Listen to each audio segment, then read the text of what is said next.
आज के इस वीडियो में हम बात करेंगे एक ऐसे म्यूचुअल फंड की स्कीम के बारे में जहां पर आपको ₹10,000 की मंथली एसआईपी सीधा ₹8.62 करोड़ का कॉर्पस बना के देगी।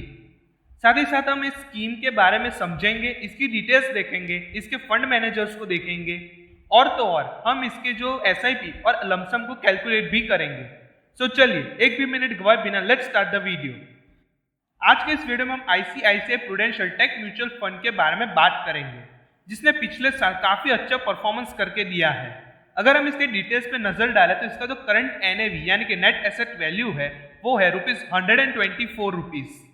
अगर हम देखें तो इस स्कीम का जो मेजर पोर्शन है वो स्टॉक्स में इन्वेस्ट होता है, यानी कि यहाँ पर जो रिस्क है वो काफी ज्यादा हाई है।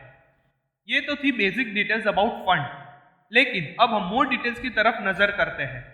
इसका जो फंड साइज है वो है ₹8,772 करोड़ का। यहाँ पर हम मिनिमम एसआईपी ₹100 से शुरुआत कर सकते हैं। यहाँ पर हमें दोनों ऑप्शंस मिल जाते हैं, एसआईपी और लमसम। लेकिन अगर हम कंपेयर करें दोनों को तो यहाँ पर 91% लोगों ने एसआईपी के साथ गए हैं और 9% लोग ही लमसम के साथ गए हैं। यानी कि यहाँ पर आप कह सकते हो कि इस स्कीम में ज्यादातर लोग एसआईपी इन्वेस्टमेंट करना बेटर समझते हैं।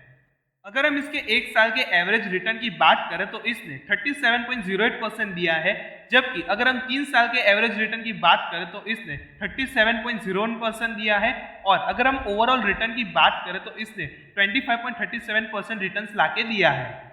चलिए इस फंड को अच्छे से समझने के लिए अब हम इक्विटी सेक्टर एलोकेशन की तरफ बढ़ते हैं। इस फंड का 88% पोर्शन जो है वो टेक स्टॉक्स में इन्वेस्ट होता है और 8% कम्युनिकेशन स्टॉक्स में इन्वेस्ट होता है। ज्यादातर पोर्शन टेक स्टॉक्स में इन्वेस्ट होने के कारण अब हम इस फंड को टेक फंड भी कहते हैं। अगर हम यहाँ पर बात करें मेजर होल्डिंग्स की तो यहाँ पर होल्डिंग्स में आ जाती है इन्फोसिस, विप्रो, एचसीएल, टेक महिंद्रा और भारती एयरटेल जैसी बड़ी बड़ी कंपनीज। यहाँ पर अगर हम एक्सपेंस रेशियो देखें तो वो है 0.7% विथ जीएसटी। यहाँ पर अगर हम एग्जिट लोड देखें तो वो है 1%।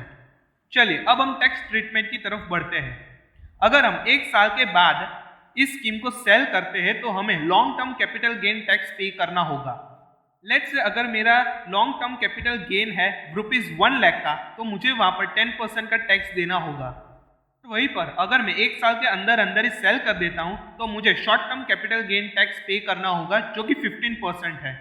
अगर हम यहाँ पर फंड मैनेजर्स की बात करें तो वो है सनकरण नारायण और वैभव दोसांझ। अगर हम इसकी क्रिसिल रेटिंग देखें तो वो है 3 स्टार। चलिए हमने बहुत सारी डिटेल्स इस फंड के बारे में देख ली है, लेकिन अब हम कैलकुलेशन पे आते हैं। हम लोग यहाँ पे दोनों एसआईपी और लमसम कैलकुलेट करेंगे। सबसे पहले हम एसआईपी कैलकुलेट करते हैं। लेट्स से मुझे ₹10,000 की मंथली इन्वेस्टमेंट करनी है और यहाँ पर मैंने जो रिटर्न है वो 20% डाला है। जाहिर सी बात है ये जो रिटर्न है वो वोलेटाइल होते रहते हैं, ये फिक्स्ड वैल्यू नहीं है। सो मैंने यहाँ पर 20% रिटर्न्स डाला है और टाइम पीरियड यहाँ पर मैंने सेट कर दिया है 25 ईयर्स तक। तो यहाँ पर आप क्लियरली देख सकते हो जो टोटल इन्वेस्टमेंट हो गई है वो है 30 लाख रुपीस की। और अगर मैं यहाँ पर रिटर्न्स देखूँ तो वो है 8 करोड़ 32 लाख, यानी कि आपकी जो टोटल वैल्यू है वो हो जाती है ₹8 करोड़ 62 लाख की। वहीं पर अगर मैं लमसम कैलकुलेट करूँ तो वहाँ पर भी मैंने इन्वेस्टमेंट की है 50,000 की।